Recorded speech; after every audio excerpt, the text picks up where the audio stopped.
We have the power to determine the direction of our lives with our thoughts. Do you believe this? And better yet, are you aware of how your thoughts are influencing your life? And have you made a conscious choice to attempt to change your thought in order to change your life? Neuroplasticity is the brain's ability to adapt and evolve based on the environment. Because of neuroplasticity, we can rewire our brains to receive new information that we tell it regarding ourselves and our circumstances. And this is a good thing because we wouldn't want to walk around with a 2-year-old brain or an adolescent brain forever. Today, I want to talk to you about how changing a thought, seemingly in the moment, can change an outcome in our lives. You see, our thoughts drive our feelings, and our feelings determine what actions we take. And the actions that we take are obviously going to affect the outcomes that we see in our lives. So let's take this example that's fairly common in the women that I work with. A woman in the workplace has this thought of, I'm not good enough. And so because of that, she feels insignificant. And because she's coming from that place of feeling insignificant, what she puts out in the workplace are not going to be these big, boisterous moves. It's going to be very small contributions. And so the outcome of that is going to be minimal. In fact, she's probably not going to receive any recognition or promotion for her contributions. And therefore, it's going to perpetuate that thought of, I'm not good enough.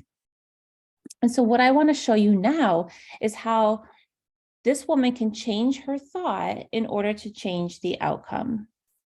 So for most people, moving from a thought of I'm not good enough to I am enough is really not realistic. So let's take something that is a little more digestible. Instead of I'm not good enough, how about I know a lot about X? And X can be whatever it is, that she does in her workplace. Maybe it's copyright editing, or maybe it's children's healthcare, or teaching math, or something IT, web design, perhaps. So if she's feeling, I know a lot about web design, or if she's thinking, I know a lot about web design, her feeling is going to be proud. And if she's coming from a place of pride, now her actions are going to be bigger. She's going to be giving value and helping and serving others. And based on that, her outcome is going to be that she has helped others or created a great product.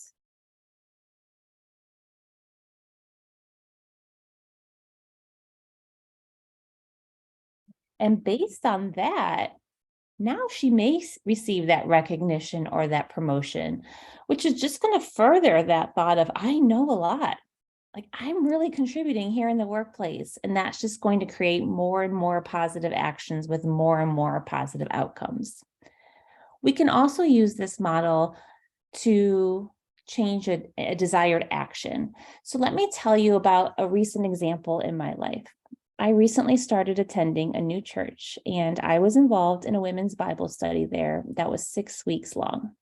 And this Bible study was amazing. The conversation was rich and robust. The women were loving, supportive, encouraging, wise. I did not want it to end. I was getting so much from it. And so I had a plan that on our last session last week, I was going to just invite anyone who was interested to continue the dialogue over coffee at a local coffee house. That was my plan. Some point during that last session, I had a fleeting thought of, I am new. I'm the new person. And so because of that thought that just entered my mind seemingly randomly, I felt shy. And when I felt shy, I did not extend that invitation.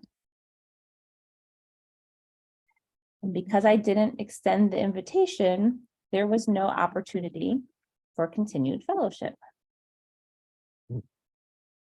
It just didn't happen, couldn't happen.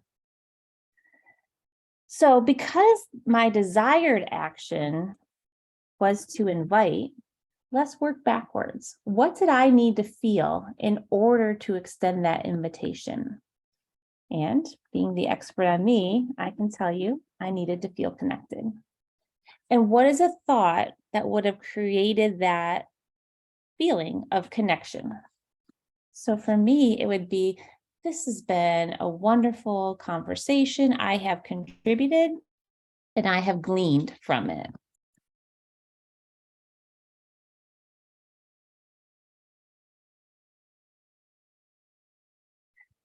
So if I was thinking that, I have contributed and I have gleaned from this discussion, then I'm feeling connected. And if I'm feeling connected, like I'm part of the group, then I'm going to extend that invitation. And if I extend that invitation, then there's opportunity for more fellowship. Whether it happens or not, depends on the other women and if they accept the invitation, but I've created the opportunity for it. So what is crazy about this to me is this thought that I have contributed and I have gleaned, and this feeling of connection, that happened. Those things existed for me. There was just this wayward thought of I am new that completely sabotaged my plan. So I hope this inspires you to look back at a recent event in your life where you wanted to do one thing, but you went a different way with it. And think back, what were you feeling at the time? And what thought created that feeling? And how could you change that thought to change the feelings, to change the outcome? What I'm going to leave you with is Philippians 4:8. Whatever is noble, whatever is right, whatever is pure, whatever is lovely, whatever is admirable, if anything is excellent or praiseworthy, think about such things.